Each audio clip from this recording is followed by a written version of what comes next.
আদমকে আল্লাহ তাআলা তৈরি করলেন জান্নাতে, তার থেকেই তৈরি করলেন তার জীবন সঙ্গিনী আমাদের আম্মাজান হাওয়া আলাইহিস সালাতু ওয়াস সালাম। উভয়কে রাখলেন আর বললেন, যা মনে চায় খাও, যেখানে মনে চায় যাও।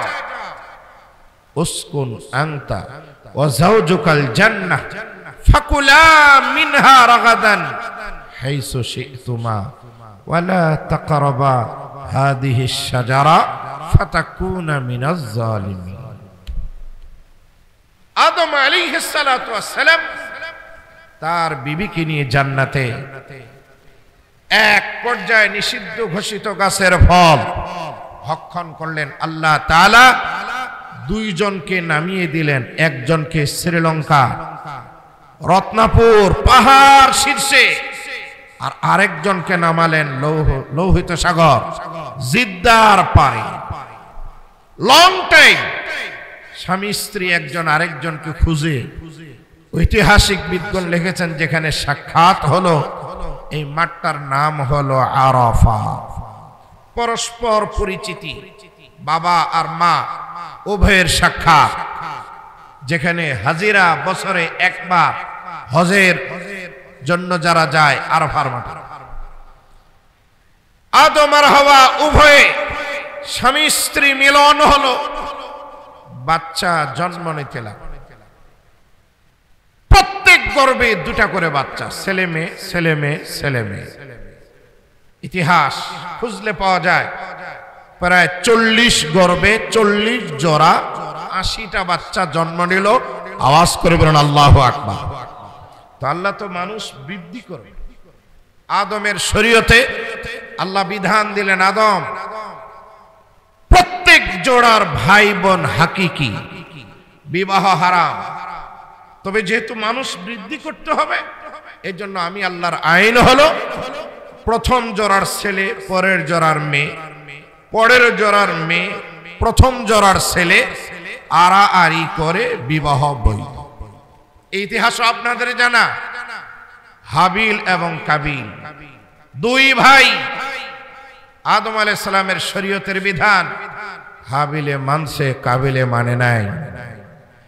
কাবিল হাবিলকে হত্যা করার জন্য হস্ত প্রসারিত করেছে।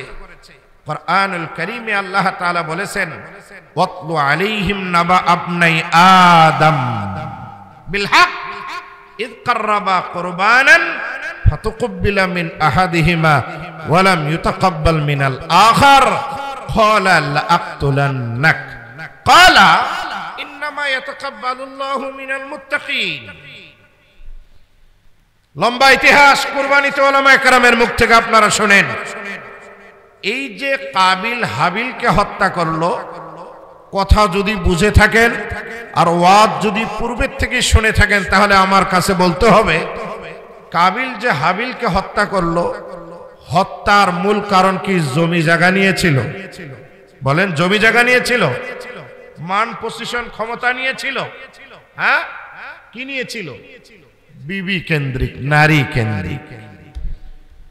কাবিলের আপত্তি হলো, আমার সাথে যেটা হয়েছে আকলিমা সুন্দরী, বিবাহ যদি করা লাগে আমি তাকেই করব।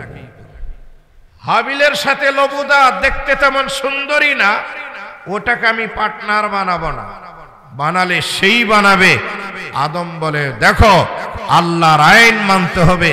কাবিলে বলছে, আমি আল্লাহর আইন গাইন কিচ্ছু বুঝি না, হত্যা করে ফেললো। লম্বা ইতিহাস কুরআনুল কারীমে আল্লাহ তাআলা রেকর্ড করে রেখে দিয়েছেন। পৃথিবীর প্রথম হত্যা নারী দিয়ে। এই কারণে আওরাত আর দৌলত, এই দুটো জিনিস পৃথিবীর স্থায়িত্ব, পৃথিবীর তারাক্কি, পৃথিবীর অগ্রগতি উন্নতির জন্য মূল। পৃথিবীর প্রথম হত্যাকাণ্ড হয়ে গেল নারীর। নবীজি বলেছেন, বনি ইসরায়েলদের ভিতরেও নারীদের কারণেই ফিতনা শুরু হয়। قال رسول الله صلى الله عليه وسلم الدنيا حلوة خضرة وإن الله مستخلفكم فينظر كيف تعملون। আল্লাহর হাবিব বলেন, আমার উম্মত শুনে রাখো, পুরা দুনিয়াটাই হলো সুস্বাদু সবুজ শ্যামলীলা। আল্লাহ পাক তোমাদেরকে দুনিয়াতে খলিফা বানিয়েছেন। ফায়ানজুরু কাইফা তা'মালুন, তিনি দেখবেন তোমরা আমল কি রকম করো। ব্যক্তি জীবনে তোমাদের আমলগুলো কি রকম হয়, পারিবারিক জীবনে আমলগুলো কি রকম হয়, সামাজিক জীবনে আমল কি রকম হয়, রাজনৈতিক জীবনে তোমাদের আমল কি রকম হয়, আন্তর্জাতিক জীবনে তোমাদের ঈমান আমলের অবস্থাটা কি হয়, আল্লাহ তাআলা দেখবেন। ফাত্তাকুদ দুনিয়া ওয়াত্তাকুন নিসা, আল্লাহর হাবিব বলেন, আমার উম্মতের পুরুষেরা রে, আল্লাহকে ভয় করো, দুনিয়ার থেকে তোমরা দূরে থাকো, আর নারীদের থেকে তোমরা দূরে থাকো। ওয়া ইন্না আউওয়ালা ফিতনাতা বানি ইসরাঈল কানাত ফিন নিসা, আল্লাহর হাবিব বলেন, এই পৃথিবীতে ফিতনা চালু হয়েছে কেবলমাত্র নারীদের মাধ্যমেই। এই হাদিসের ব্যাখ্যায় উলামায়ে কেরাম দুটো ঘটনা লিখেছেন। আমি আপনাদের মাঝে ছোট্ট করে একটা ঘটনা বলবো, আপনারা শুনতে রাজি আছেন? কি বলবো আমি? আপনার কি বিরক্ত হচ্ছে? হ্যাঁ, আচ্ছা, আমি কি কোরআন হাদিসের বাইরে আলোচনা করতেছি? অনেকে বলবে যে হুজুর আপনি কি শুরু করলেন? আমি তো শুরু করছি কোরআন আর হাদিস দিয়ে। যে হাদিস পড়ছি সেটার আলোচনাই শুরু করছি, পার্ট টু পার্ট, একটার পর একটা ধরে। আল্লাহর হাবিব বলেন, নারীদের মাঝেই প্রথম ফিতনা সওয়ার হয়েছে। এই কারণে আওরাত যদি ঠিক মতো ব্যবহার করেন তাহলে ঠিক আছে, আর জাগার জিনিস আজাগায় যদি নিয়ে যান তাহলে কিন্তু সমস্যা আছে না নাই? এ ভাই, আছে না নাই? রোডে গাড়ি চলে, সাইকেল চলে, মোটর সাইকেল চলে, ভ্যান চলে, নসিমন চলে, পরিমন চলে, বাস চলে, সব চলার জন্য একটা রাস্তা। লাইনের উপর দিয়ে ট্রেন চলে, হাওয়ায় বিমান চলে, হেলিকপ্টার চলে, আবার পানিতে গেলে লঞ্চ চলে, স্টিমার চলে, শিপ চলে, নৌকা চলে। প্রত্যেকের চলার পথ আলাদা আছে না নাই? সূর্য নিজ কক্ষে চলছে, চন্দ্র নিজ কক্ষে চলছে। ওয়াশ-শামসু তাজরি লিমুস্তাকাররিল লাহা, চলা রাস্তা আল্লাহ এক একজনকে এক একটা রাস্তা নির্ধারিত করে দিয়েছেন। নির্ধারিত রাস্তায় না চলে একজন যদি আরেকজনের রাস্তায় যায় তাহলে সংঘর্ষ হওয়ার সম্ভাবনা আছে না নাই? মনে করুন ট্রেন লাইন থেকে যদি একবার চ্যুত হয়ে যায়, পড়ে যায়, লাইন ছাড়া ট্রেন চলা সম্ভব। রাস্তার থেকে যদি বাস একবার কাত হয়, গাড্ডিতে পড়ে, গাড্ডির পানির মধ্যে বাস চলা সম্ভব। নৌকাকে যদি একবার রোডের উপরে তুলে দেন, যতই বৈঠা মারেন যাবে, ছাত্রা যাবে, মহাদেবপুর সম্ভব। কারণ প্রত্যেকের চলার গণ্ডি ভিন্ন।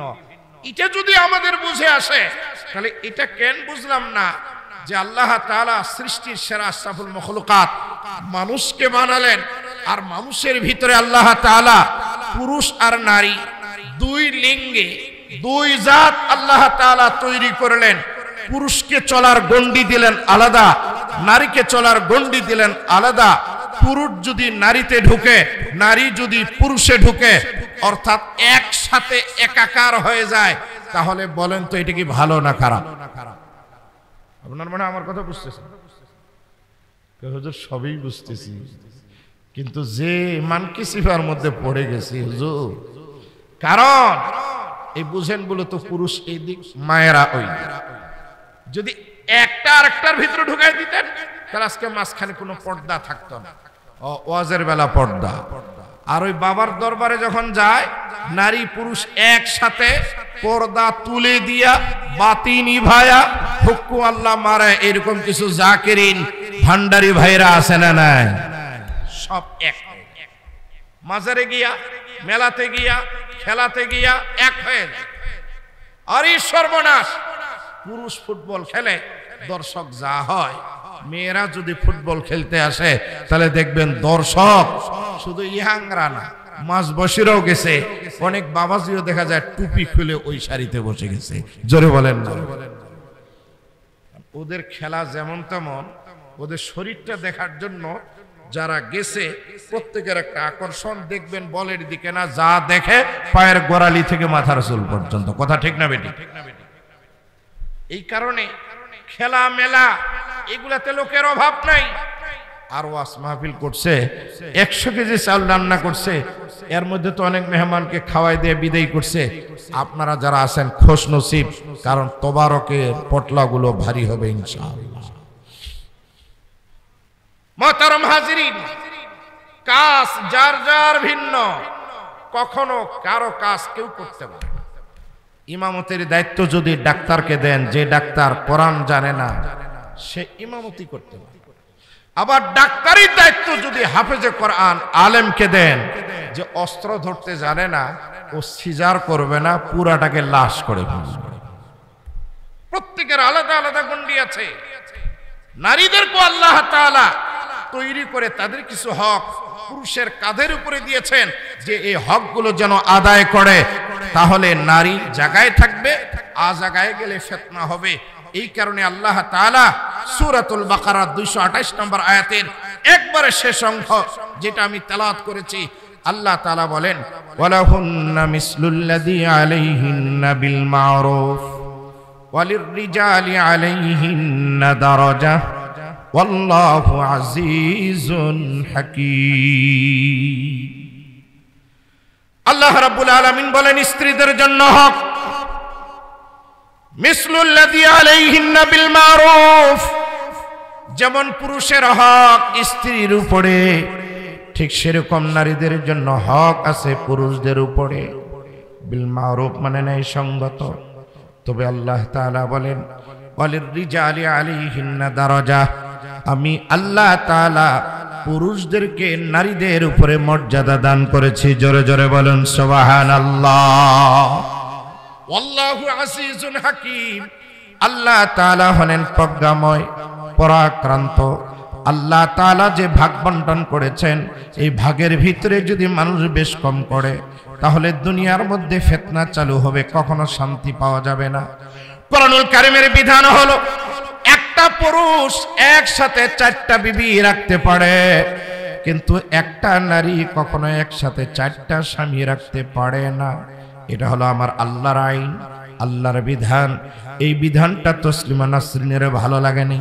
ও বলেছিল, একটা পুরুষ যদি একসাথে খাদিজারে রাখতে পারে, আয়েশারে রাখতে পারে, ফাতেমারে রাখতে পারে, এরপরে যদি জাইনাবকে রাখতে পারে, তাহলে এক তাসলিমা কেন 4টা পুরুষকে একসাথে স্বামী বানাতে পারবে না? আল্লাহ তাআলার আইনের বিরুদ্ধে যাওয়ার কারণে তৎকালীন সময়ে সকল মুসলমান ওলামায়ে কেরামের ডাকে একত্রিত হয়ে ঝাড়ু মিছিল শুধু না, তার বিরুদ্ধে এমন আন্দোলন করেছে, সে একবার বাংলাদেশ থেকে বিতাড়িত হয়েছে। আজ পর্যন্ত বাংলার জমিনে ঢোকার তার হিম্মত হয় নাই। ঠিক একই কায়দা যারা কোরআনের আইন মানে না, সুন্নাহর আইন মানে না, নিজের বাবার আইন দিয়ে দেশ চালাতে চেয়েছিল। এ বন্ধু, 1 বছর না, 2 বছর না, প্রায় 100 যুগ বাংলাদেশটাকে নেতৃত্ব দিয়েছিল যেই নারী। বিএনপি ভাইয়েরা আন্দোলন করতে করতে অনেক নেতারে খেয়ে ফেলছে, অনেকগুলো উইকেট চলে গেছে, ম্যাচ বিজয়ী হতে পারে নাই। জামাত ইসলামের ভাইয়েরাও মাঠে নামছিল, বড় বড় মুরব্বীদেরকে হারিয়েছে, অনেকগুলো জেল জরিমানা হয়েছে, খেলার মধ্যে বিজয় হয় নাই। হেফাজতে ইসলামের কথা কি বলবো, 2013 সালে ওই শাপলা চত্বর 5 মে রক্তাক্ত হয়েছে, তারাও কিন্তু তারে নড়াতে পারে নাই। বড় বড় শক্তিগুলো যখন ব্যর্থ, আল্লাহ তাআলা বলেন, কাউকে কাজ করার জন্য বড় অস্ত্র আমার লাগে না, বড় কোনো অস্ত্র ব্যবহার করা লাগে না, ছোট অস্ত্রগুলো দিয়ে হস্তি বাহিনীকে আমার আল্লাহ নাস্তানাবুদ করেছে। এই কথাটা কোরআন শরীফে আছে না নাই?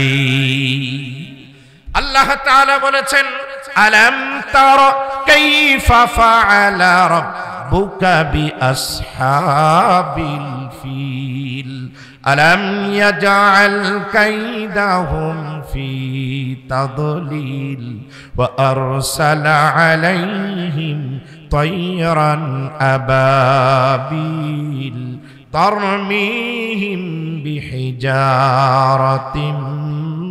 মিন সিজ্জিল ফাজআলাহুম কাসফিম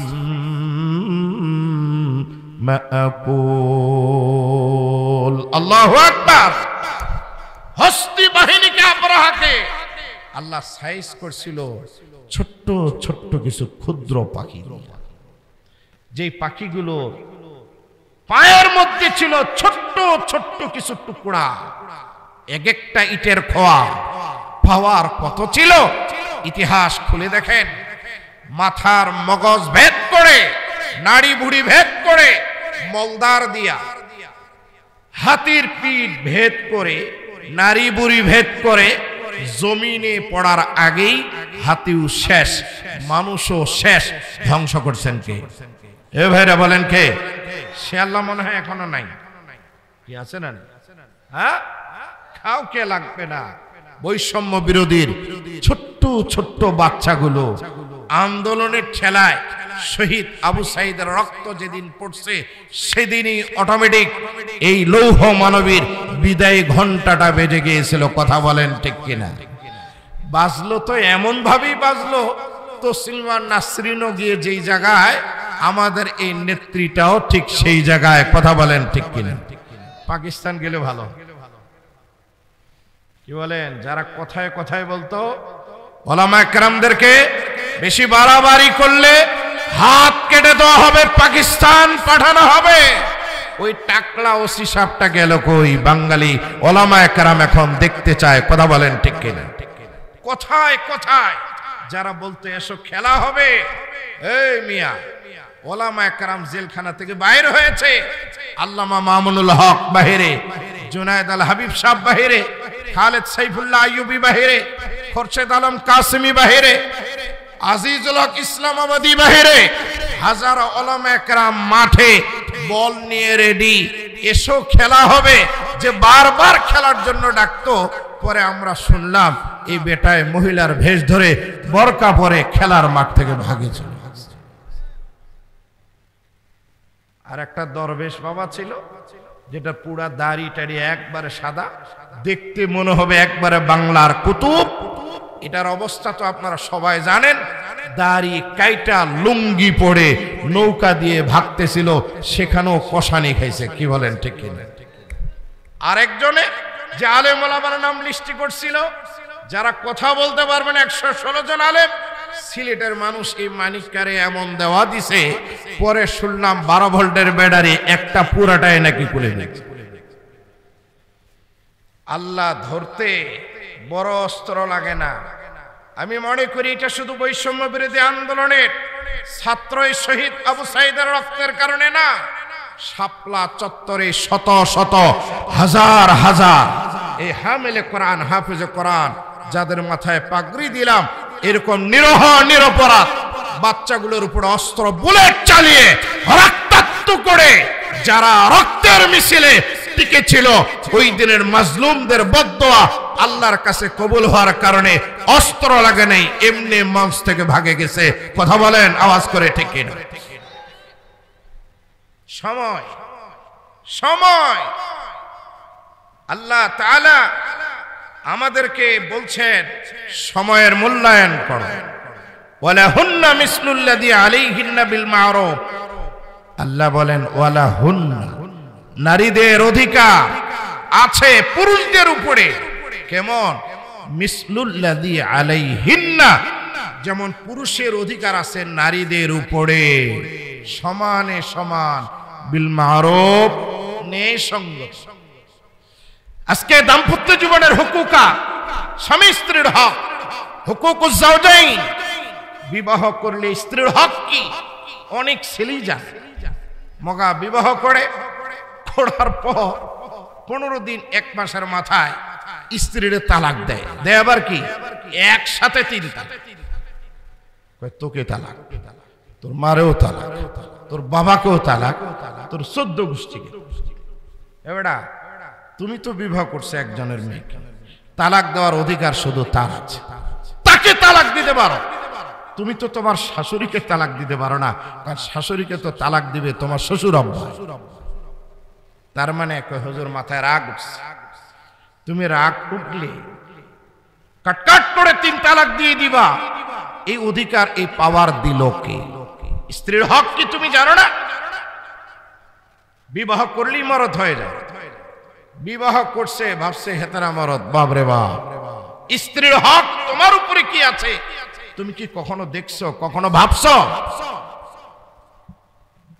রাসূলুল্লাহ সাল্লাল্লাহু আলাইহি ওয়াসাল্লাম বলেন স্বামীর উপরে স্ত্রীর হক কি পরিমাণ আছে। নবী আলাইহিস সালাতু ওয়াস সালাম কে সাহাবী জিজ্ঞাসা করলেন, ইয়া রাসূলুল্লাহ মা হাক্কু যাওজাতিনা মা হাক্কু যাওজাতি আহাদিনা আলাইহি, ওগো আল্লাহর হাবিব আমাদের কারো বিবি স্বামীর উপরে হক কি? অর্থাৎ স্বামীর থেকে একটা স্ত্রী কি চায়, কি পায়, শরীয়ত কি দিয়েছে? হাদিসের রাবি হাকিম বিন মুআবিয়া আল কুশাইরি তিনি বলেন, ক্বালা কুলতু ইয়া রাসূলুল্লাহ মা হাক্কু যাওজাতি আহাদিনা আলাইহি, আল্লাহর হাবিবকে ডাক দিয়ে বলেন, ইয়া রাসূলুল্লাহ আমাদের কারো স্ত্রী কারো বিবি স্বামীর উপরে অধিকার কি, হকটাকে একটু বলেন।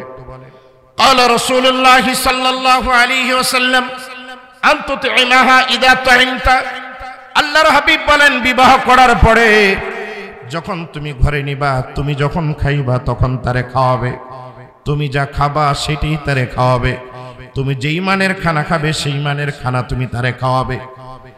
ও তাকসুহা ইদা ইকতাসাইতা, তুমি যখন কাপড় পরবে তাকেও তুমি কাপড় পরাবে, তুমি যেই মানের কাপড় কিনবে সেই মানের কাপড় তারও পরাবে, তুমি যত দামি কাপড় পরবে সেই দামি কাপড় তাকে পরাবে।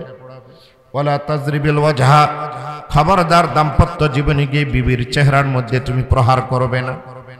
ওয়ালা তাকবাহ, অশ্লীল ভাবে তুমি তারে গালি দিবা না, তার মা বাবার নাম ধরে গালি দিবা না, তার আপনজনকে তুমি গালি দিবা না।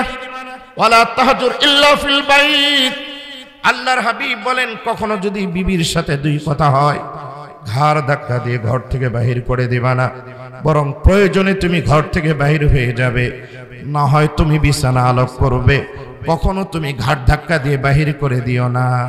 কারণ তুমি যদি তোমার বিবিকে ঘাড় ধাক্কা দিয়ে প্রহার করে বাহির করে দাও, তার কলেজ লাইফের বন্ধু হয়তো তার জন্য অপেক্ষা করছে, সে তাকে নিয়ে চলে যাবে, তখন তুমি হাতে কামড় মারবে।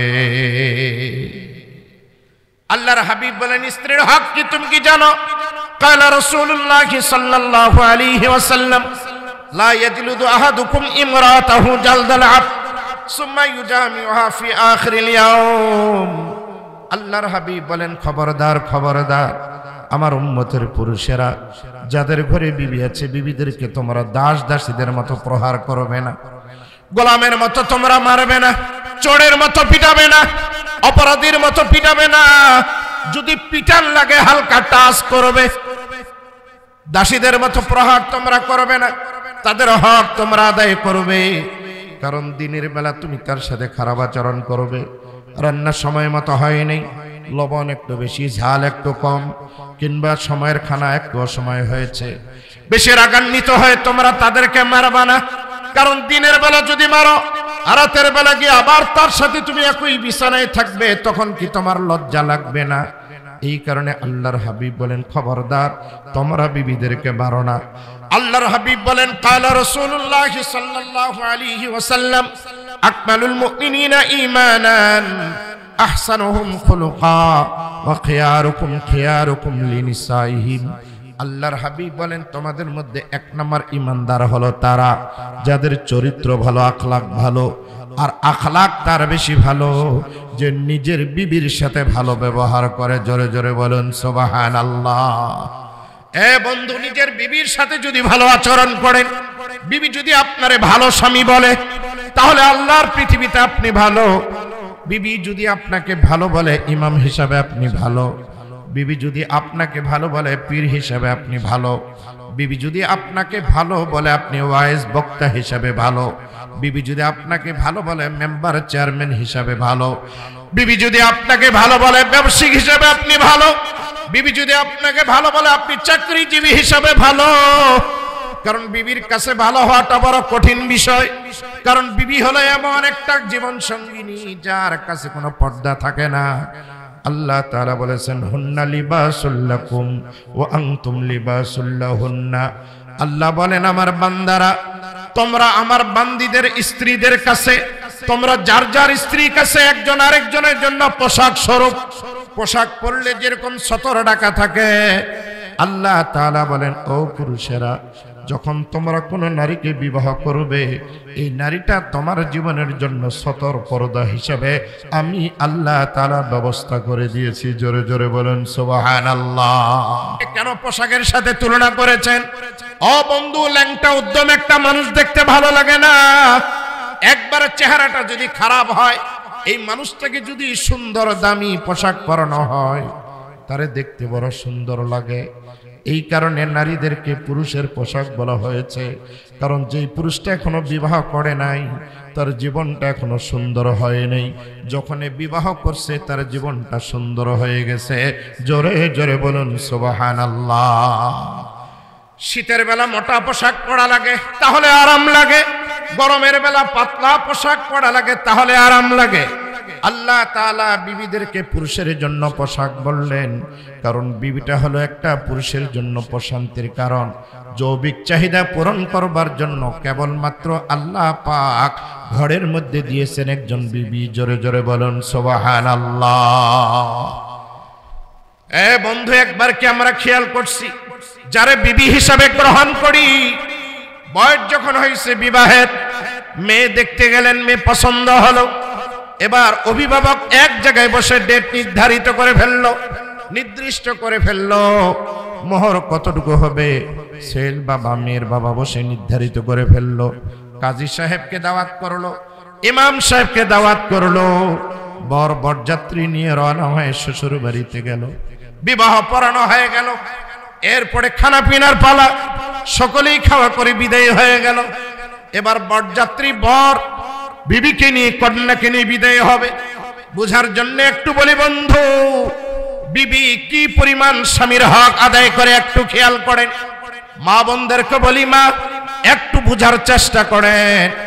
ও ভাইজান, আমি আপনারে বলি, স্ত্রী যেদিন আপনি নিবেন, বিদায় নিবেন, শ্বশুর বাড়ির থেকে যখন বিদায়ের মুহূর্তটা হয়, আপনি কি কখনো খেয়াল করছেন মেয়ের বাবা অর্থাৎ আপনার শ্বশুর আপনার কাছে এসে মেয়ের হাতটা ধরে আস্তে করে আপনার হাতে তুলে দেয় আর বলে, বাবা এটা হলো আমার আদরের দুলালি, জন্মের পর থেকে নিয়ে বাড়িতে একটা কাজ করে নাই, কখনো তার পোশাকগুলো নিজে খাসে নাই, কখনো বেডটা নিজে ঝাড়ুঝাটা দেয় নাই, কখনো রান্না করে নাই, আজকে তোমার হাতে তুলে দিলাম, তুমি তার একটু দেখে শুনে ব্যবহার করে নিবা, মানিয়ে নিবা। এই কথা বলার পরে অনেক বাবা আছে চোখের পানি ছাড়ে, কারণ মেয়ের বিদায়। এরপরে অনেক মা এমনও আছে যারা মেয়েকে বিদায়ের মুহূর্তে জামার হাতে যখন তুলে দেয়, তেমন কিছু কথা বলতে পারে না। মেয়ের বিদায়ের মুহূর্তে মাটা শুধু কাঁদে, চোখের পানি ছাড়া তার কোনো ভাষা থাকে না। দৌড় মারে গিয়ে ঘরে বেডের উপরে কাত হয়ে পড়ে, বালিশের উপরে মুখ দিয়ে মা শুধু কাঁদতেই থাকে। এবার যখন এই মেয়েটাকে বিদায় দেওয়ার জন্য তার ভাই আসে, ভাই হাত ধরে বোনের চেহারার দিকে তাকায় আর কান্না করে। ভাই বিদায় দেওয়ার পরে তার বোন আসে, বোন যখন বোনটার বিদায় দেয় তখন তার বোনটা কাঁদে। ও বন্ধু, একটিবার কি খেয়াল করে দেখছি, যেই বিবিটারে ইজাব কবুলের মাধ্যমে স্ত্রী করে গাড়িতে তুলবো, সেও কিন্তু কাঁদে, লাল শাড়ি পরে কাঁদছে, তাকে তুলে নিয়ে তুমি আমি গাড়িতে উঠছি, বরযাত্রী সহ রওনা হলাম। এই মেয়েটা এখনো যেই বাড়িতে যাচ্ছে ওই বাড়িতে পা দেয় নাই। এই বাড়ির স্বামীর আচরণ কিরকম হবে কখনো কল্পনা করে নাই। এই বাড়ির শ্বশুরটার ব্যবহার কেমন হবে কখনো আন্দাজ করে নাই। এই বাড়ির শাশুড়ির আচরণ কেমন হবে কখনো অনুভব করে নাই। এই বাড়ির দেবর ননদ গুলো তার সাথে কিরকম আচরণ করবে কখনো আন্দাজ করেনি। তারপর কাঁদতে কাঁদতে চলে যায়, বাসর রাত পাড়ি দিয়া পরের দিন অলিমার দাওয়াত হয়। এইভাবে সপ্তাহ যায়, মাস যায়, বছর যায়, প্রায় এক যুগ চলে গেছে।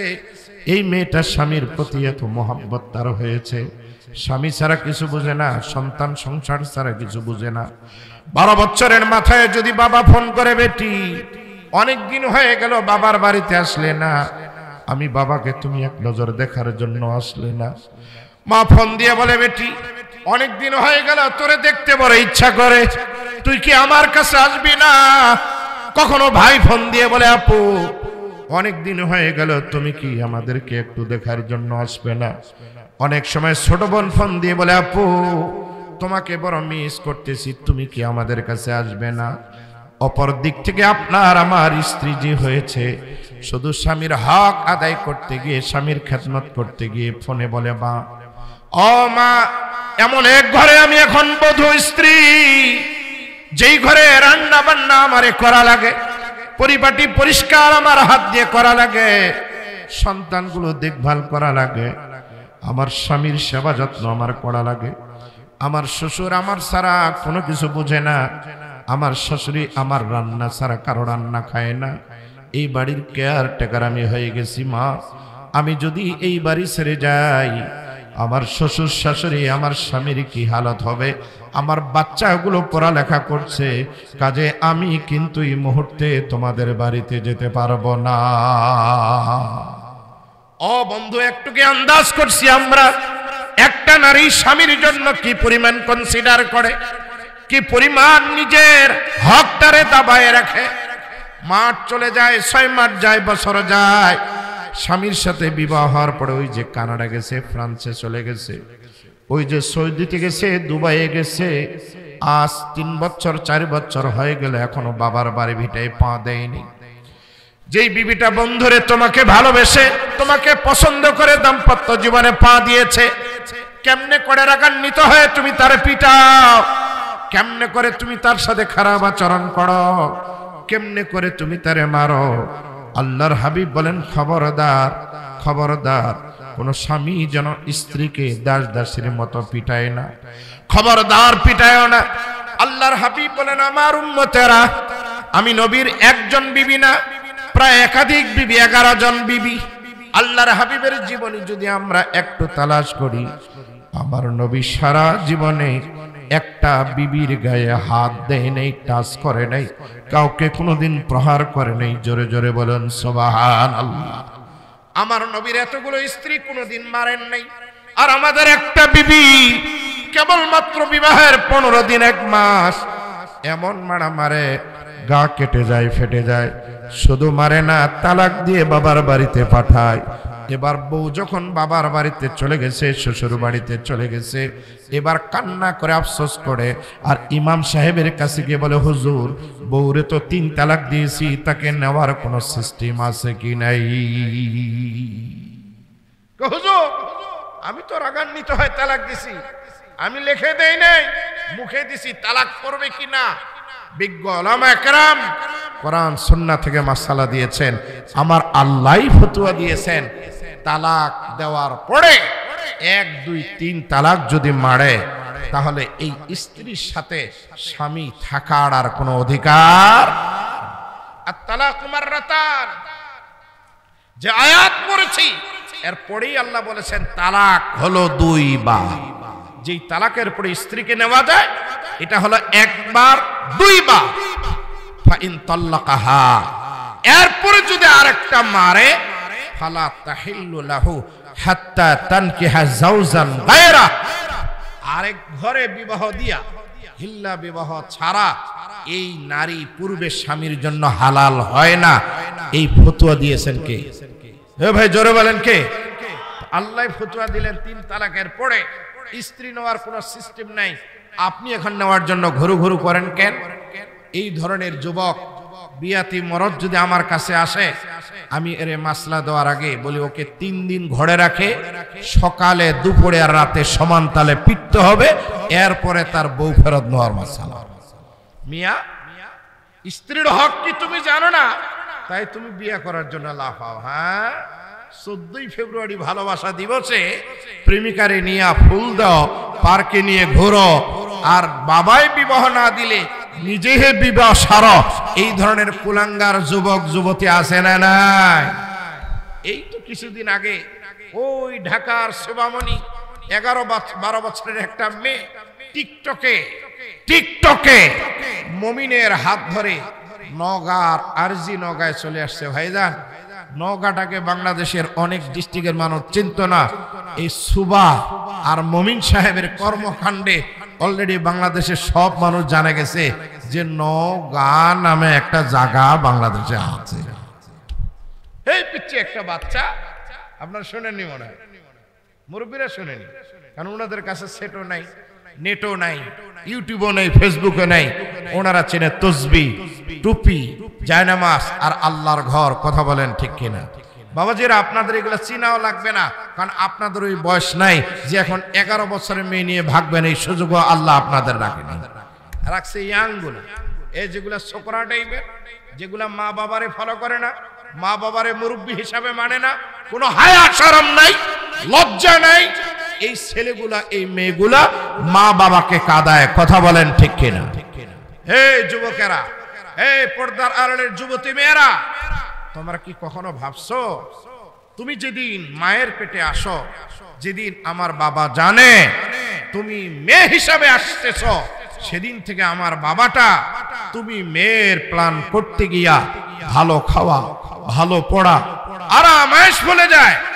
আমার ছেলে হবে, আমার মেয়ে হবে, তাদের লেখাপড়া আছে, তাদের ভবিষ্যৎ আছে, তাদের জীবনের অগ্রগতি উন্নতির জন্য একটা বাবা সারাদিন মাঠে কাজ করে, শীতের সময় পুকুরে মাছ মারে, মুসিমন করিমন নিয়া সব মানুষ যখন রাতে ঘুমানো, রাতে মহাদেবপুর নওগাঁ রোডে সিএনজি চালায়, এমন ভাইয়েরা আছে না নাই?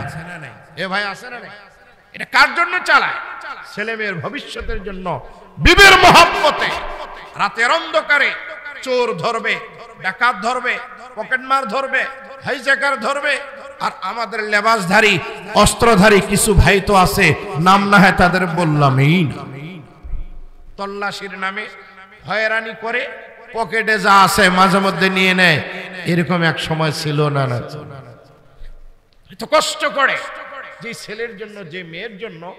এই মেয়ের এখনো বিয়ার ফুল ফুটার আগেই নিজের ফুল নিজে ফুটায়। এই ধরনের বেয়াদব ছেলে মেয়ে আছে না নাই? এটা হলো আজকে দায় দায়িত্ব সম্পর্কে আমরা সচেতন না থাকার কারণে এটা হচ্ছে। আপনারা হয়তো বিরক্ত হচ্ছেন, আমি কি কথা বলবো, কি আমি কি বলবো? আপনাদের কষ্ট লাগতেছে, কারণ এই ওয়াজগুলোর দরকার আছে না? একটা মেয়ে জন্ম নেওয়ার পর একটা মার কত কষ্ট হয় আপনারা জানেন? ছেলের কথা বাদই দিলাম, এই মেয়েটা তার পেশাব পায়খানা, খাওয়া পড়া, তার ঘুম, তার দেখভাল 2 বছর পর্যন্ত মায়ের দুধ পান করায়। এরপরে মেয়ে বাচ্চাটাকে বিশেষ নজর দিয়ে রাখতে হয়। 3 বছর, 4 বছর, 5 বছর, 6 বছর হলে মেয়েটা আস্তে আস্তে বড় হলে, ছেলে অনেক সময় রোটে ঘাটে দৌড়াদৌড়ি করে, কিন্তু মেয়ে মানুষকে মা কিন্তু এই কাজ করতে দেয় না। তার পিছে পিছে মার নজর থাকে, সিসি ক্যামেরার মতো। কথা বলেন ঠিক? এই মেয়েটা আস্তে আস্তে 7 বছর, 8 বছর, 9 বছর কিন্টার গার্ডেনে গেল, প্রাইমারি শেষ করলো, হাই স্কুলে যায়, ক্লাস 7-এ পড়ে, 8-এ পড়ে। মা চিন্তা করলো মেয়েটা তো বড় হয়ে গেছে, এখন একা একা স্কুলে যেতে পারবে। মেয়েকে বলে যাও, একা যাও, কিন্তু মেয়েটা জেদ ধরে, না আমি একা যাব না, শৈশব থেকে আমি নারী শ্রী যেদিন আসি, তুমি মা আমাকে ছাড়ো নাই, যেহেতু আমার বাবা চাকরি করে, তুমি তো চাকরি করো না, আমাকে নিয়ে একটু স্কুলে দাও, আমি লেখাপড়া করি। মা এক পর্যায়ে বিরক্ত হয়ে বলে, আরে পাগল, বয়স হয়েছে, এখন একা যা। মেয়েটা এক পর্যায়ে স্কুলে যাওয়াটা বন্ধ করলো, মার সাথে জেদ ধরলো, মা সারা স্কুলে যাবে না। মা রান্না বান্না, সংসারের নানান কাজের অজুহাত দিয়া মেয়েটার থেকে এক পর্যায়ে দূরে আসলো। 1 দিন, 2 দিন, 3 দিন যায় না। মেয়ে চিন্তা করে আমার তো লেখাপড়া করতে হবে। এবার অভিমানী হয়ে 4র্থ দিন স্কুলে গেল, কিন্তু মার প্রতি একটা রাগ তার থাকলো, যে মা তাকে এতদিন সঙ্গ দিয়েছে, আজ দেয়নি। মার সঙ্গ হারা হওয়ার কারণে এই মেয়েটা সহশিক্ষা হওয়ার কারণে হাই স্কুলের একটা ছেলের সাথে তার একটা সম্পর্ক হয়। গভীর মনোযোগ দিয়ে শুনেন, মনোযোগ দিয়ে শুনে। সম্পর্ক হওয়ার পর 1 মাস, 2 মাস, 3 মাস, 8 থেকে 9-এ উঠলো। এই মেয়েটা এক পর্যায়ে ইয়াবা, ফেন্সি, হেরোইন, নিশার মধ্যে অ্যাট্রাক্টেড। মাঝে মধ্যে এই মেয়েটা সন্ধ্যাবেলা হলে ঘরে ফিরে চোখ লাল, পোশাক আশাক এলোমেলো। মা চিন্তা করে কি হলো, কিন্তু মা যখন চিন্তা করে এতদিনে যা হওয়ার সব কিন্তু হয়ই। মা বকাবকি করে, কেরে মুখ দিয়ে দুর্গন্ধ কিসের? মেয়ে আর বলে না, কারণ বলবে কেন, মা তো তারে ছেড়ে দিয়েছে। প্রবাদ আছে, সৎ সঙ্গে স্বর্গে বাস, অসৎ সঙ্গে সর্বনাশ। আপনার ছেলে আপনার মেয়ে 7-8 পড়ে, কার সাথে চলে, কাকে বন্ধু বানিয়েছে, কাকে বান্ধবী বানিয়েছে, মোবাইলে শেয়ারেট, কার সাথে লিঙ্ক আছে, একটু দেখেন, তালাশ।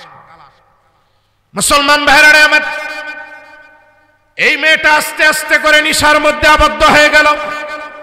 মাটা বারবার তার বাবাকে বলে, বাবা মেয়ের প্রতি এত দুর্বল, বলে না কখনো আমার মেয়ে নেশা করতে পারে না, বাজে ছেলেদের সাথে আড্ডা দিতে পারে না।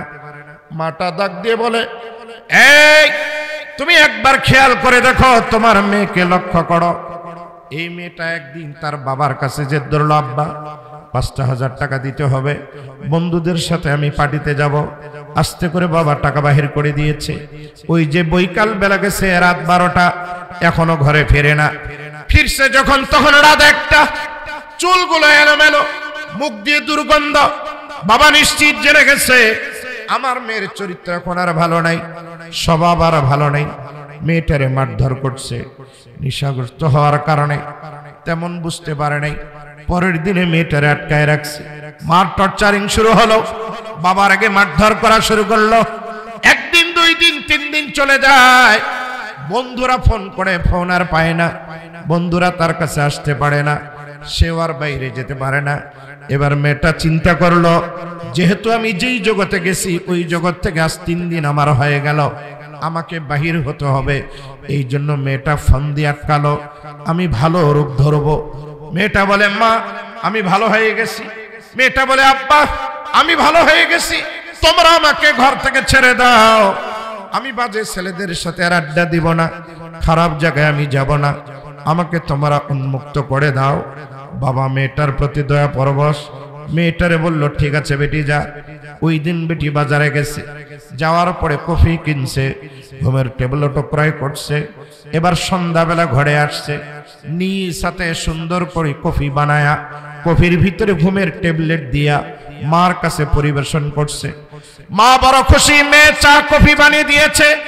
মা আরামে কফিটা পান করার 10 মিনিট পর আস্তে করে অচেতন হয়ে পড়ছে। মার আর কোনো সেন্স নাই। মাকে আস্তে করে ঘরে রাখছে। 1 ঘন্টা পরে বাবা অফিস থেকে আসছে ডিউটি সেরে। বাবাকে সুন্দর করে কফি বানায়া সেখানে নিশার ট্যাবলেট দিয়া বাবারও পরিবেশন করছে। বাবাটাও বড় খুশি হয়েছে। বাবা পান করার পর 10 মিনিটের পরে বাবা তার ঘরে অচেতন হয়ে পড়ছে। এরপরে মজার ঘটনা শুনেন। এই মেয়েটা এবার বাবার ফোন, মায়ের ফোন, নিজের ফোন সবটারে ওপেন করে তার ঘরে যাওয়া বন্ধুদেরকে ফোন করে। সময় মতো তারা ঘরে আসে, বলে তোমরা বাহিরে শুধু থাকবা, আমার পাহারাদারি করবা, আর খেলাটা আমারে একা খেলতে দাও। এই মেয়েটা আস্তে করে ধারালো একটা ছুরি নিয়া প্রথম তার মার ঘরে যায়।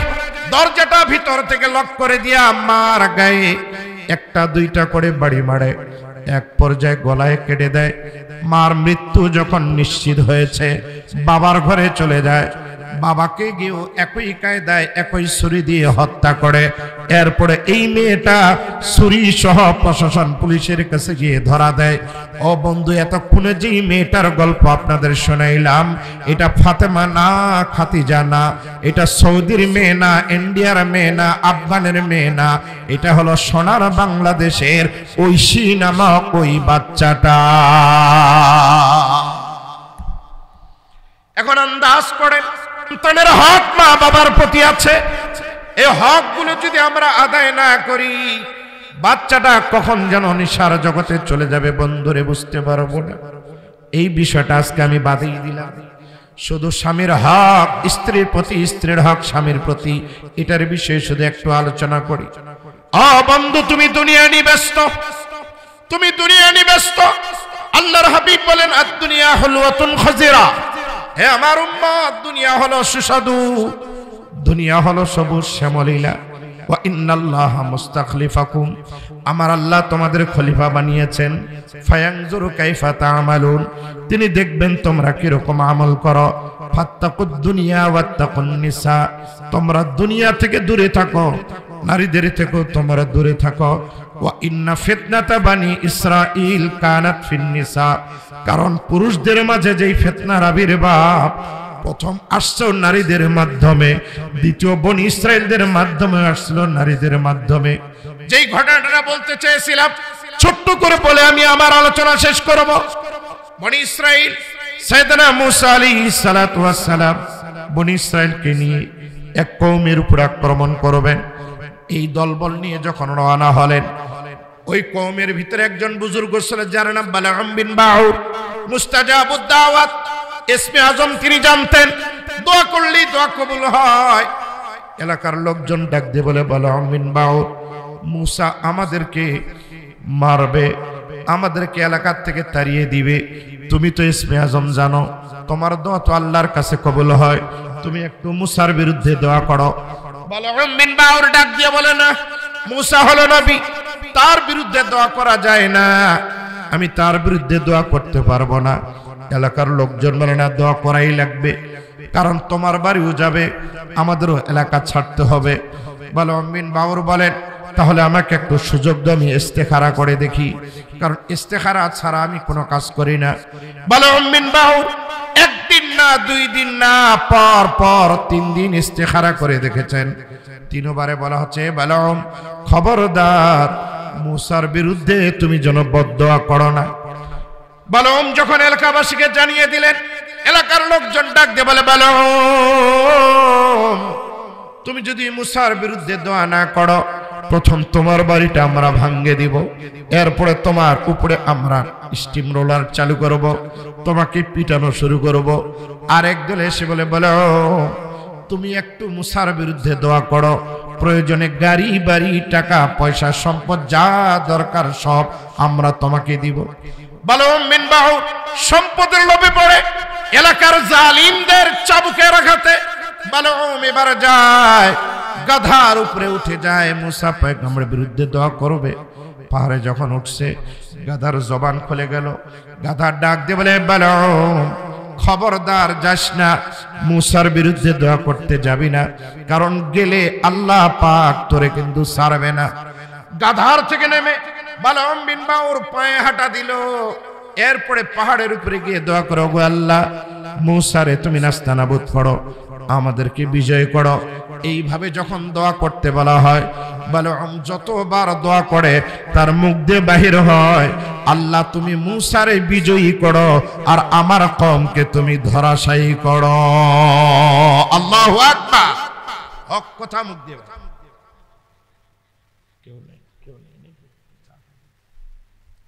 আপনারা কি বিরক্ত হচ্ছে? বাবাজি আলোচনা করব, আপনি তো শুয়ে পড়ছিলেন, এখন আবার তাকাচ্ছেন, ঘটনাটা কি? হ্যাঁ দেখছেন, ওইদিকে 3টা ফ্ল্যাট হয়ে গেছে, 4টা। চলো ছোট বাচ্চা কি আপনাদের কষ্ট হচ্ছে? আলোচনা আমি করব না, না, ওদিকে মায়া বোনেরা খেপে ফায়ার হয়ে গেছে, হুজুর সব মানুষ নামাজ রোজা হজের ওয়াজ করে, আর আপনি আসছেন আজকে মহিলাদের ওয়াজ করতে, তাই না? তা আমি তো করতেছি কোরআন আর সুন্নাহ থেকে, আমি তো বাইরে যাই না। এর মাঝে 2-1টা বাস্তব ঘটনা আমি ঢুকাই দিয়েছি। মুহতারাম হাজিরিন, এক পর্যায়ে দোয়া করতে করতে বালাম বিন বাউরের জিহ্বাটা বুক পর্যন্ত চলে আসছে, আল্লাহর গজব শুরু হয়ে গেছে। বালাম বিন বাউর ডাক দিয়ে বলে, এলাকার লোকেরা রে, তোমরাও শেষ, আমারও তোমরা শেষ করে দিলা, এই জিহ্বা তো এখন আর ফেরত যাবে না। তবে তোমরা যদি বিজয়ী হতে চাও, তোমাদেরকে একটা পাতলা শিখাই দেই, একটা পন্থা শিখাই দেই, এই পন্থা যদি অবলম্বন করতে পারো তাহলে বিজয় আসতে পারে।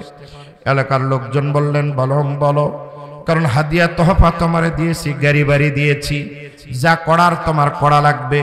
এই কারণেই আমরা বাংলাদেশে দেখেছি অনেক দাড়িওয়ালা, টুপিওয়ালা, লেবাসধারী পদ পদবি পাওয়ার পরে ওই জননেত্রী শেখ হাসিনাকে পর্যন্ত জান্নাতের টিকিট দিয়েছিল এমন একজন বলরাম বিন বাউরা আমাদের বাংলাদেশে আছে না নাই? কাকে জান্নাতের টিকিট দিতে হবে একটু চিন্তা ভাবনা করা উচিত।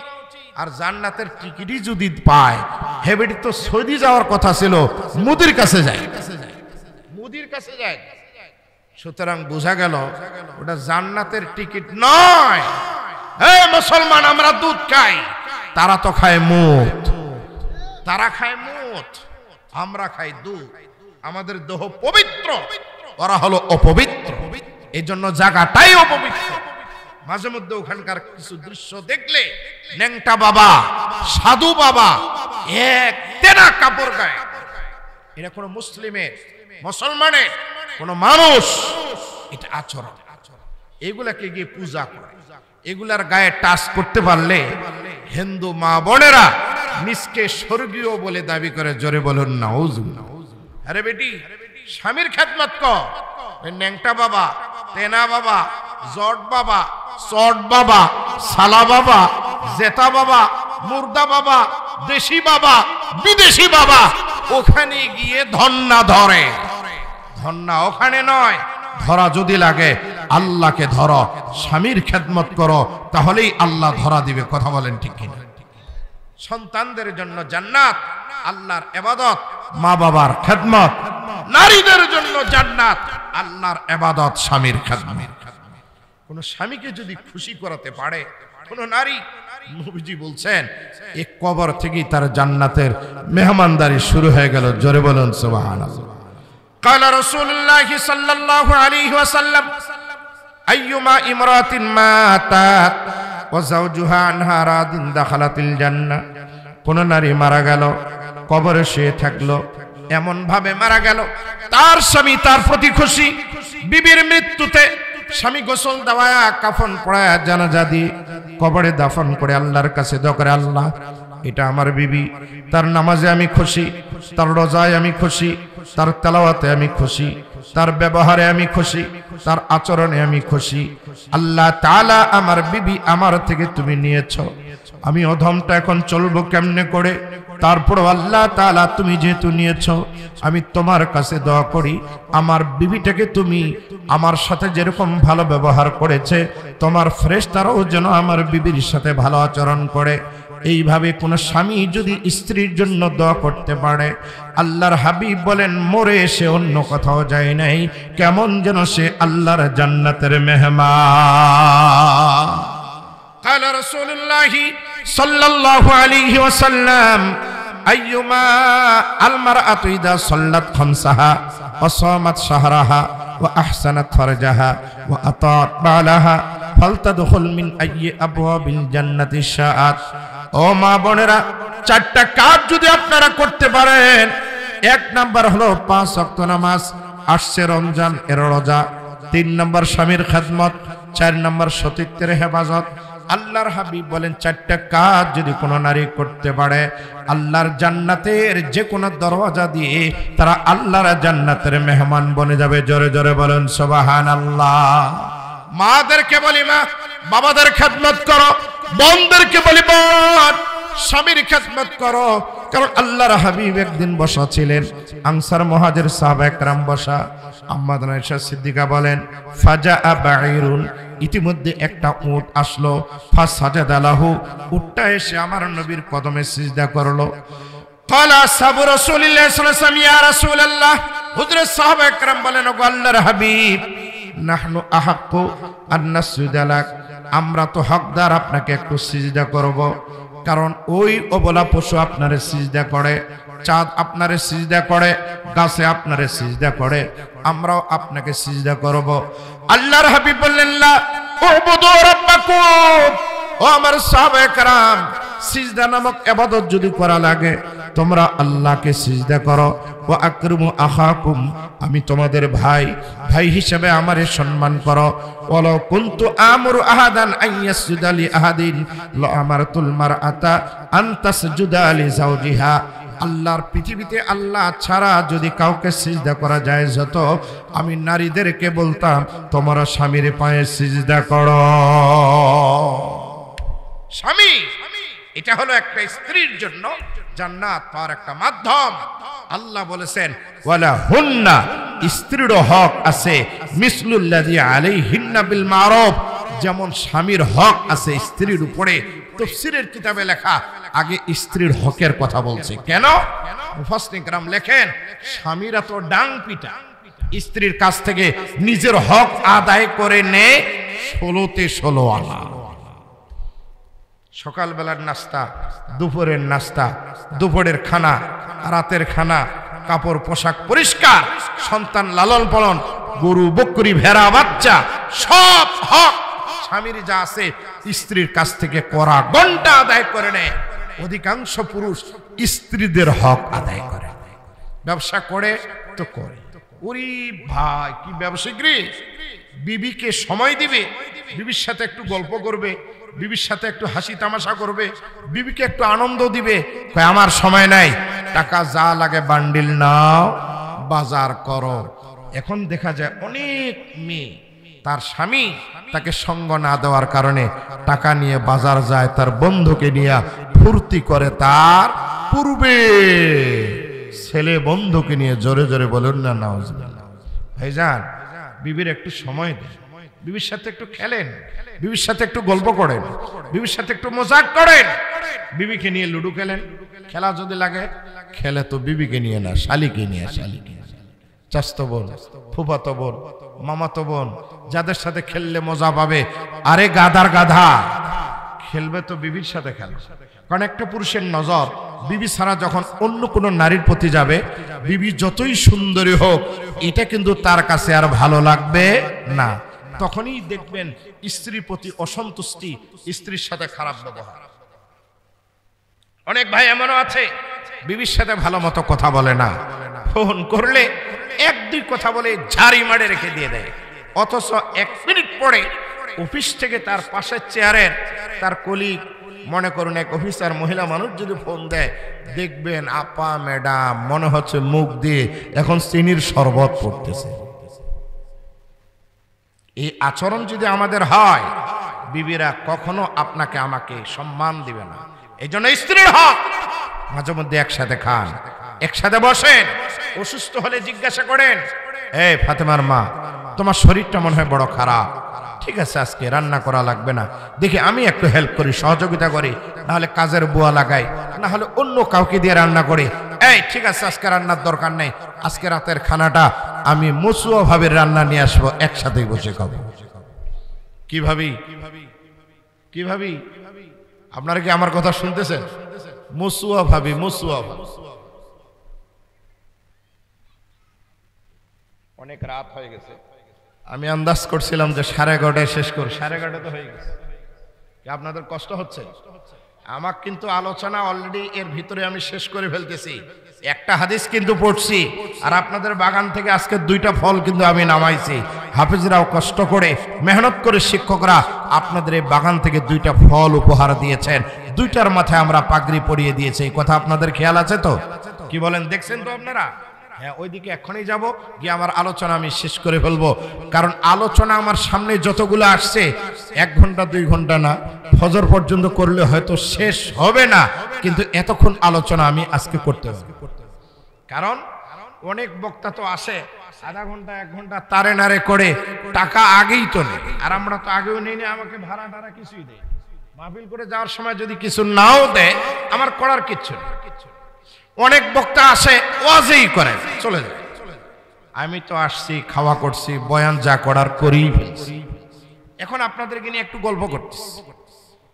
মচুয়া ভাবি, মচুয়া ভাবি। আমার এক মুসল্লি আমাকে একদিন দাওয়াত দিলেন, জুমার নামাজ পড়ে হুজুর দাওয়াত। বেচারা মারা গেছে, তো নামাজ পড়ে আমি জানি তার বাসায় এইদিক, বাসায় না নিয়ে চলছে এইদিকে। আমি বললাম ঘটনা কি, দাওয়াত না? হুজুর দাওয়াত। দাওয়াত তো আপনার বাসায়? কয় না না, আজকে আপনাকে মসুয়া ভাবির রান্না খাওয়া। তাই বললাম যে মসুয়া ভাবি, আপনার স্ত্রী তো ভাবি হবে, কিন্তু মসুয়া ভাবি কি? হুজুর আপনি এটাও বুঝলেন না? মসুয়া ভাবি মানে হোটেলে আজকে আপনাকে খাওয়াবো, কারণ হোটেলের যারা রান্না করে বেশিরভাগ বাবুর্চি কিন্তু পুরুষ হয়, এই জন্য মসুয়া ভাবি। আপনারা বুঝেননি না, এবার বুঝছেন? মোহসওয়ালা ভাবি, এটা বলার একটা আমার কারণ আছে, কারণ যার কাজ তারই সাজে। এ রান্না বান্না এটা কিন্তু নারীদের কাজ। আগের প্রাইম মিনিস্টার বৈধ হোক আর অবৈধ হোক দেখাই দিয়েছিল ইন্ডিয়া গিয়া মোদি সাহেবকে কি সুন্দর করে ইলিশ মাছ রান্না করে খাওয়াইছে। ওই সময় যারা প্রশংসা করার করছেন আমাদের নেত্রী, বাবরে বাপ দেশও চালায়, চুলো বাদে, রান্নাও করে, কি সুন্দর রান্না করে খাওয়ায়। তখন আমি বলছিলাম এটা নারীর একটা বৈশিষ্ট্য, এটা প্রাইম মিনিস্টারের বৈশিষ্ট্য নয় যে আরেকজন পুরুষকে রান্না করে খাওয়াবে। কথা বলেন ঠিক কিনা? এটা নারীর কাজ রান্না করে। এবার একটা কথা মনে পড়ে গেছে, বলবো আপনাদের। বেচারা কৃষক, কৃষি কাজ করে, বলছে সকালবেলা নাস্তা করেনি, চলে গেছে মাঠে, হাল চাষ শেষ, রোয়া লাগান শুরু করছে। বিবিরে বলছে 10টার সময় নাস্তা নিয়ে আসবা। বেচারি ছোট্ট বাচ্চা বাড়িতে থাকার কারণে সময় মতো নাস্তা নিতে পারে নাই, 12টা হয়ে গেছে। জাহাজ জমিনে গেছে, বেচারার আগে ভায়া নাস্তা পড়ে, নাস্তা যখন নিয়ে গেছে সমানে আগে কবান শুরু করছে। 10টার নাস্তা 12টায়। বাবাজি কষ্ট হচ্ছে আপনার? উপরে আসেন, উপরে আসেন, আপনি উপরে আসেন। মাশাআল্লাহ, শুয়েই উঠছি। তারপর নিয়ত করছে আজকে যাব না, ওয়াজ শুনেই যাব। আল্লাহু আকবার। কবান যখন শুরু করছে, বিবিটা ছিল খুব বুদ্ধিমতী, আল্লাহওয়ালা, নামাজিয়া। এখন তার এই দৃশ্য দেখা যায় না, কারণ এখন মাঠে ঘাটে মানুষ, এই দৃশ্য নাই। 20-30 বছর আগে এটা ছিল, কৃষকেরা মাঠে থাকতো, বিবিরা খানা নিয়ে যেত, এটা আমরাও দেখছি। এখন এটা অনেকটা হারিয়ে গেছে কালের পরিবর্তনে। মাতারাম হাজিরিন, পিটান যখন শুরু করছে, স্ত্রী শুধু এতটুকু বলছে, দেখো মারলা মারো, আপত্তি নেই, তো আমার যে দেরিটা হলো তুমি একটু শুনবা না? রাখো তোমার কথা। বারবার এই ঘ্যান ঘ্যান আমার শুনতে মনে চায় না। 10টার নাস্তা 12টায় হলো কেন? কথা বললেই পিটন। এরকম কিছু ডাঙ্গা পরিবার আছে না? তো বলছে যা পিটার পিটবা পিটো, কিন্তু দেরিটা হলো তোমার বাচ্চার কারণ। আর কিছু বলে নাই, কারণ ভদ্র নারী যারা হয় তাদের একটা গুণ, তাদের একটা বৈশিষ্ট্যের আমি কথা বলি। স্বামী যখন উত্তেজিত হবে, রাগান্বিত হবে, তখন তারা রাগান্বিত হবে না। এটাই হলো নেককার পরহেজগার স্ত্রীর একটা বৈশিষ্ট্য, যে স্বামীর রাগে তারা তখন একবারে চুপচাপ থাকবে। স্বামী যা বলবে সব কিছু মেনে নিবে, স্বামীকে তখন কিছুই বলবে না। এটা হলো ভালো স্ত্রীর একটা বৈশিষ্ট্য। রাতের বেলা যখন খাওয়া দাওয়া শেষ, এবার স্বামীকে বলছে, আচ্ছা তুমি তো জমিনে চাষাবাদ করো দীর্ঘদিন ধরে, তবে তোমার কাছে আমার একটা প্রস্তাব। আমি ওই সংসারে কাজ করতে করতে হাফসাই গেছি, প্রায় 10 বছর হলো। এ রান্না বান্না আমার আর ভাল লাগে না, বাড়ি ঘর ঝাড়ু ঝাঁটা দেওয়া ভাল লাগে না। আমি তোমার বদলে আগামী দিন জমিনে যাব, আর তুমি একটু ঘরের কাজ করবে। পুরুষ বেচারা রাগ কিন্তু তখনও করে নাই, কথা ঠিক আছে এটাই ফাইনাল, কাজ অল্টারনেট। পরের দিন সকালবেলা স্ত্রী চলে গেছে মাঠে, কারণ এখন তো মা বোনেরা মাঠেও কাজ করে, এরকম মা বোন আছে না নেই? আরে ভাই, পুরুষ কি পারে, মহিলা তার থেকে বেশি কি পারে না?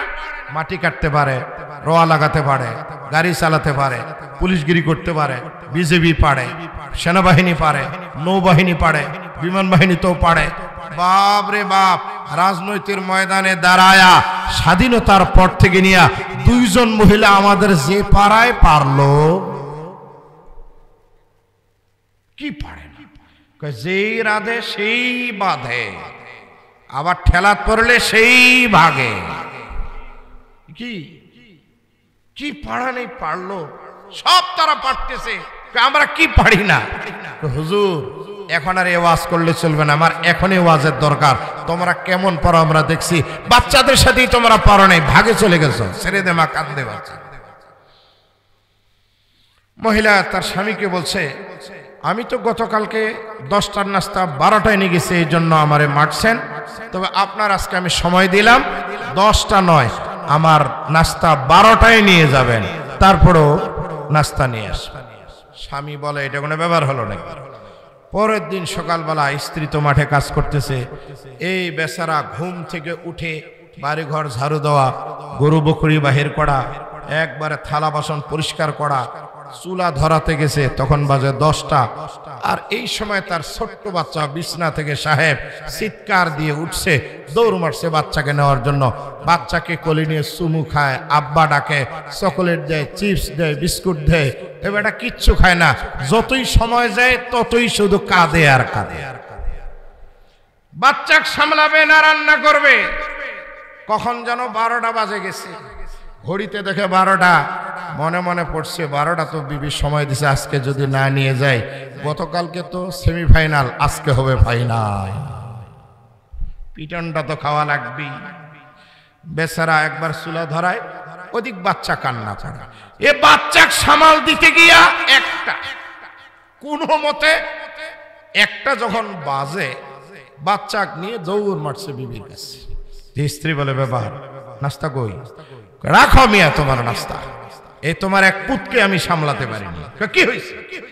ওই যে কান্না শুরু করছে উঠে, চকলেট দিলাম, চিপস দিলাম, বিস্কুট দিলাম, থামে না। সাহেব আরো ততই তার ডিগ্রি বাড়ে, পরে 2 চটকানি লাগে।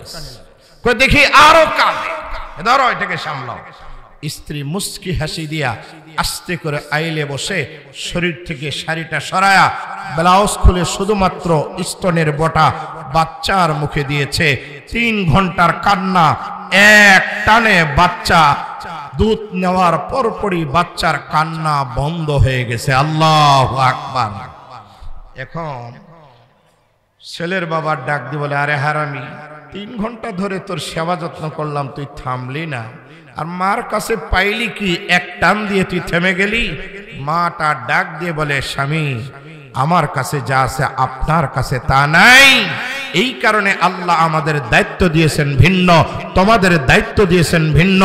যে যার জায়গায় থাকবে, আল্লাহ এই কারণে পুরুষদেরকে বলে রিজালি আলাইহিন্না দারাজা, নারীদের উপরে একটু হলো মর্যাদা পুরুষকে দিয়েছেন। এই কারণে ইমামতির মুসল্লায় পুরুষ থাকবে, নারী কোনোদিন ইমাম হতে পারবে না। কারণ নারীদের মাসিক মেন্স হয়, হায়েস আসে। মনে করুন জোহরের নামাজে আপনার বিবি যদি ইমাম হয়, দাঁড়ায়, আল্লাহু আকবার, 2 রাকাত নামাজ পড়ার পরে যদি ব্লাড আসে, রক্ত আসে, অর্থাৎ মাসিক মেন্স শুরু হয়, নামাজ ইমামতি কি জায়েজ আছে? হেতো নামাজই। এই কারণে আল্লাহ তার ইমামতি দেয় নেই, বলছে তোরে যে জায়গা দিয়েছি ওই জায়গায় তুই লাফা, তাহলে তুই নিরাপদ। তোর জায়গা ছাড়ে যদি অন্য জায়গায় আসিস তাহলেই কিন্তু আপদ।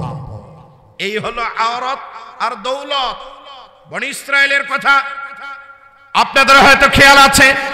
বালাম বিন বাউর ডাক দিয়ে বলে, একটা হলো পন্থা, যদি তোমরা বিজয়ী হতে চাও তাহলে শোনো, তোমাদের যতগুলো সুন্দরী মেয়ে আছে সবগুলোরে ভালো মতো কাপড় পরাবা, গহনা পরাবা, দেখতে যেন সুন্দরী লাগে। প্রয়োজনে উলঙ্গ করে দিবা, শরীরটারে প্রদর্শন করাবে। একটা করে পণ্য নিয়ে মুসার যে সৈন্য সীমান্তর তাদের ভিতরে গিয়ে বিক্রি করবে, বিক্রেতা সাজবে। বিক্রি হলো যেমন তেমন। মুসার কওমের কোনো সৈন্য যদি কোনো নারীর দিকে তাকায়, কোনো নারী যেন বাধা না দেয়, সে যেন তার সাথে মিলিত হয়, তাহলে তোমাদের রেজাল্ট পক্ষে চলে আসবে। বালাম বিন বাউর যখন এই প্রস্তাব দিলেন, ওই গোত্রের মানুষেরা সব থেকে সুন্দরী নারীদেরকে একত্রিত করে এবং তাদেরকে গহনা পরায়া, 8-7 কাপড় পরায়া কিছু বিক্রি করবার জন্য জিনিস হাতে দিয়ে ছেড়ে দিলেন। যখন বিক্রি করার জন্য বনি ইসরাইলদের ভিতরে প্রবেশ করলো একজন মহিলা, নাম হলো কুসি বিনতে সুর। দেখতে এত সুন্দরী, পরমা সুন্দরী, যেই তার দিকে নজর দেয় তার নজরটা কাড়ে। এই মহিলা পণ্য নিয়ে যখন বনি ইসরাইলের ভিতরে ঢুকছে, বনি ইসরাইল মুসা পয়গম্বরের একজন সৈন্য, তার নাম হলো জমজম বিন সালুম।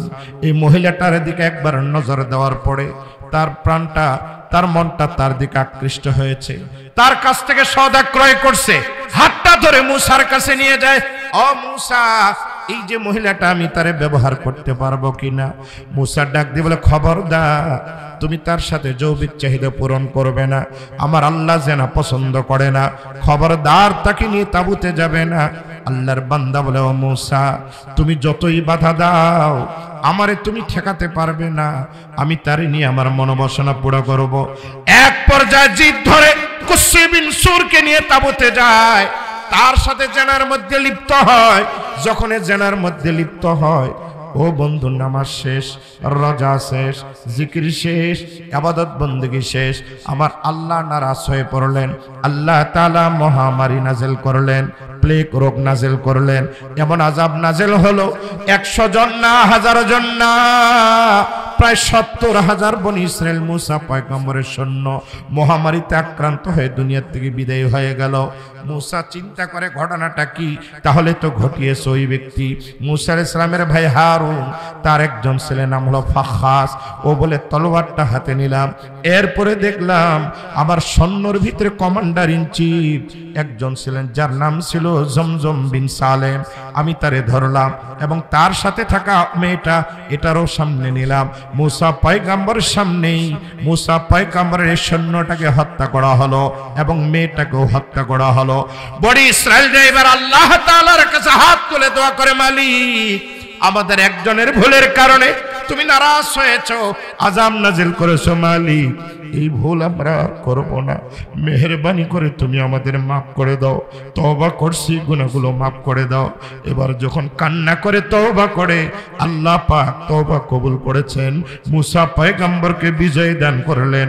ও বন্ধু, এই ঘটনার থেকে শুধু এতটুকু জানতে পারলাম বনি ইসরাইলদের ভিতরেও প্রথম ফিতনাটা নারীদের কারণে ঘটেছে। এই কারণে নবী আমার বলেন, قال رسول الله صلى الله عليه وسلم ما تركت بعدي فتنة أضر على الرجال من النساء। আমার উম্মতরা শুনে রাখো, তোমাদের জন্য সবথেকে বড় ফিতনা নারীর ফিতনা। নারীটাই হলো একজন পুরুষের সাথে পুরুষের জন্য বড় ফিতনা। একটা বুজুর্গকে নষ্ট করতে একটা সুন্দরী নারী যথেষ্ট। অপরদিকে একটা নারী যদি বিবি আসিয়ার মতো হয়, বিবি মারিয়ামের মতো হয়, মরিয়মের মা উম্মে হযরতে হান্নার মতো যদি হয়, খাদিজাতুল কুবরার মতো যদি হয়, আম্মা আয়েশা সিদ্দিকার মতো যদি হয়, ফাতেমাতুজ জোহরার মতো যদি হয়, পর্দা করে, নামাজ পড়ে, কোরআন পড়ে, জিকির করে, আল্লাহর গোলামি করে, এই নারীগুলোর দাম কিন্তু আমার আল্লাহর কাছেও আছে। এই কারণে আল্লাহ তাআলা বলেন, ওয়া মান ইয়ামাল মিনাস সালিহাতি মিন যাকারিন আও উনসা ওয়া হুয়া মুমিন। আল্লাহ তাআলা বলেন, কেউ যদি ভালো কাজ করে, ছেলে হোক কিংবা মেয়ে হোক, ছেলে হোক কিংবা মেয়ে হোক, আমি আল্লাহ তাআলা ফালানুহইয়ান্নাহু হায়াতান তাইয়্যিবা, আমি তাকে দুনিয়াতে ইজ্জতের জীবন দিব। ও পর্দার আড়ালের মা বোনেরা, মা নামাজ ধরো তোমরা, পর্দা করো তোমরা, স্বামীর খেদমত করো মা, সন্তানগুলিকে লালন পালন করো মা। ও মা, বাচ্চাদেরকে কিন্ডারগার্টেনে দাও, ইংলিশ মিডিয়ামে দাও। ও মা, ছেলেকে ডাক্তার বানাও, ইঞ্জিনিয়ার বানাও, প্রফেসর বানাও, ব্যারিস্টার বানাও, রাজনীতিবিদ বানাও, আমার কোনো আপত্তি নেই রে মা। তবে মা তোমারে একটু বলি, ও বাবাজিরা তোমাদেরকে একটু বলি, তুমি মারা গেলে বাবাজি, ও মা তুমি মারা গেলে তোমার ডাক্তার ছেলে জানাজা দিতে ব্যর্থ, ইঞ্জিনিয়ার জানাজা দিতে ব্যর্থ, প্রফেসরও জানাজা দিতে ব্যর্থ, ব্যারিস্টারও জানাজা দিতে ব্যর্থ। তুমি বাবা একটু খেয়াল করে দেখো, একজন বাবার 5টা সন্তান ছিল, ডাক্তার, ইঞ্জিনিয়ার, প্রফেসর, ব্যারিস্টার, আরেকটা ছিল হাফেজে কোরআন। এই বাবাটা যখন মারা গেল, তার গোসল দেওয়ার জন্য ডাক্তারকে বলা হয়, ইঞ্জিনিয়ার, ব্যারিস্টার, প্রফেসরকে বলা হয়। তারা বলে আমরা এটা জানি না। মুলবি গেলে কই বাবারে গোসল দে, গোসল দিয়ে কাফন পড়া, খাটলিতে রাখ, হাজার হাজার মানুষ জানাজা ডাক দেয়, বড় ছেলে আয় জানাজাটা পড়া। বড় ছেলে বলে আমি ডাক্তার, আমি জানাজা জানি না। দ্বিতীয়টা বলে ইঞ্জিনিয়ার, আমিও পারি না। তৃতীয়টা বলে ব্যারিস্টার, আমিও পারি না। চতুর্থটা বলে প্রফেসর, আমিও পারি না। 4 ভাই মিলে এবার ডাক দেয়, এই মৌলবি হাফেজে কোরআন আয় বাবার জানাজাটা দে। ও বন্ধু, যেই বাবার সামনে তার হাফেজে কোরআন সন্তান বাবার লাশটা নিয়ে, মায়ের লাশটা নিয়ে জানাজা পড়ায়, এই সন্তানটা যে আবেগ নিয়ে বাবার জানাজা দিবে, মায়ের জানাজা দিবে, আল্লাহর কসম করে বলছি, সন্তানদের সরাই দিয়া মক্কার ইমামও যদি নামাজ পড়ায়, সন্তানের আবেগের মতো জানাজা কিন্তু মক্কার ইমামের হবে না, আমারও হবে না, কোনো পীরেরও হবে না। তার পরে কবরে দাফন করার পরে সন্তান ইয়াসিন পরে ওকে পড়ে, সূরা বাকারার শেষের দিকের আয়াতগুলো পড়ে সবাইকে নিয়ে দোয়া করে, সকলেই চলে গেছে। হাফেজে কোরআনটা এখনো যায় না। ডাক্তার যায়, ব্যারিস্টার যায়, প্রফেসর যায়, মাস্টার যায়, ডাক দিয়ে বলে আয় আয়, এই হাফেজে কোরআন আয়, বাবার কবরটা ছেড়ে দে, মার কবরটা ছেড়ে দে। হাফেজে কোরআন বলে ভাইজান আপনারা যান, আপনারা যান। যে মা আমার জন্য কষ্ট করেছে, যে বাবা আমার জন্য কষ্ট করেছে, বাবা পাঞ্জাবি না পড়ে আমারে পাঞ্জাবি বানায় দিয়েছে, যে মা আরাম আয়েশ না করে টাকা দিয়ে আমারে মক্তব মাদ্রাসায় পড়িয়েছে, এই মাটা আজকে কবরে শুয়ে আছে, এই বাবাটা আজকে কবরে গেছে, আমার একটু ইয়াসিন পড়তে দাও, ওয়াকিয়া পড়তে দাও, মুলক পড়তে দাও, আমার একটু তেলাওয়াত করতে দাও। হাফেজে কোরআন পড়বে আর তেলাওয়াত করবে আর বলবে রব্বির হামহুমা